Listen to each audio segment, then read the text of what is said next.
और चलिए इसी बीच एक और बड़ी खबर की ओर भी रुख कर लेते हैं। देहरादून से की यह बड़ी खबर सामने आ रही है। दरअसल पर्वतीय क्षेत्रों में रोपवे निर्माण अब आसान होगा। केंद्रीय मंत्रालय ने रोपवे निर्माण में राहत दी है। उत्तराखंड में 3 दर्जन रोपवे निर्माण प्रस्तावित है। तो आपको बताते चलें कि पर्वतीय क्षेत्रों में रोपवे निर्माण अब आसान होगा। केंद्रीय मंत्रालय ने रोपवे निर्माण को लेकर मंजूरी दे दी है। इधर राहत दिखे, उत्तराखंड में 3 दर्जन रोपवे निर्माण प्रस्तावित रहेगा। तो पर्वतीय क्षेत्रों में रोपवे निर्माण आसान होगा। केंद्रीय मंत्रालय ने रोपवे निर्माण में राहत दी है। उत्तराखंड में 3 दर्जन रोपवे निर्माण प्रस्तावित हैं। ज्यादा जानकारी लेंगे, सहयोगी सोनू लगातार हमारे साथ बने हुए हैं। सोनू, कहा जा रहा है पर्वतीय क्षेत्रों में रोपवे निर्माण अब आसान होगा, क्योंकि केंद्रीय मंत्रालय की तरफ से रोपवे निर्माण में राहत दी गई है।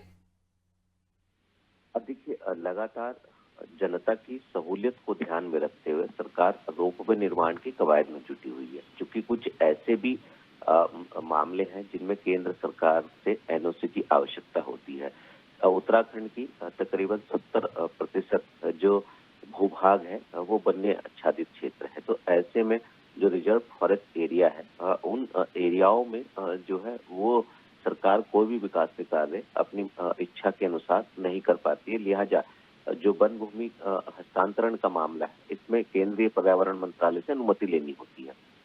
इसी को ध्यान में रखते हुए जो उत्तराखंड की तमाम रोपवे परियोजनाएं हैं जो प्रस्तावित हैं, इनको धरातल पर उतारने के तमाम प्रयास किए जा रहे हैं। और इसमें जो वन भूमि है, उस वन भूमि के जो क्षेत्र है उसमें एनओसी की आवश्यकता होती है। तो कई ऐसे क्षेत्र हैं जहां पर वन भूमि वाले जो एरिया हैं, इनमें जो पूरी की पूरी वन की भूमि होती है, उसका हस्तांतरण करना होता है। और इसमें जो पेड़ हैं वो भी काटे जाते हैं।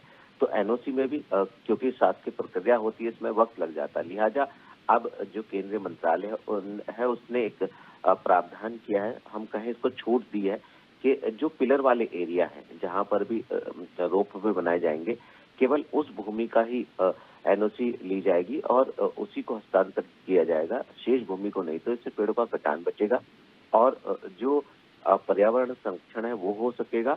और इसमें एनओसी देने की जो प्रक्रिया वो थोड़ी आसान हो जाएगी। तो कहीं ना कहीं केंद्रीय मंत्रालय ने राज्य सरकार को एक राहत दी है और जो प्रस्तावित योजनाएं हैं अब वो धरातल पर उतरती हुई नजर आएंगी। और एक नहीं बल्कि अनेकों विकास की ऐसी योजनाएं हैं जिसमें वन भूमि के जो नियम है वो आड़े आते हैं और इसी के लिए समय लग जाता है। और कई बार जो स्थानीय स्तर के जो पर्यावरण क्षेत्र में काम करने वाले पर्यावरण संरक्षण के क्षेत्र में वो भी विरोध करते हैं और मामला फिर लंबित हो जाता है। तो अब चूंकि जो रोपवे की परियोजना है, चाहे वो गौरीकुंड से केदारनाथ हो, हेमकुंड साहिब हो या फिर अन्य जो स्थान है कुमाऊं से लेकर गढ़वाल तक के जो क्षेत्र हैं जहां पर रोपवे की परियोजनाएं प्रस्तावित हैं, उन सभी को अब हम धरातल पर उतरता हुआ देख पाएंगे।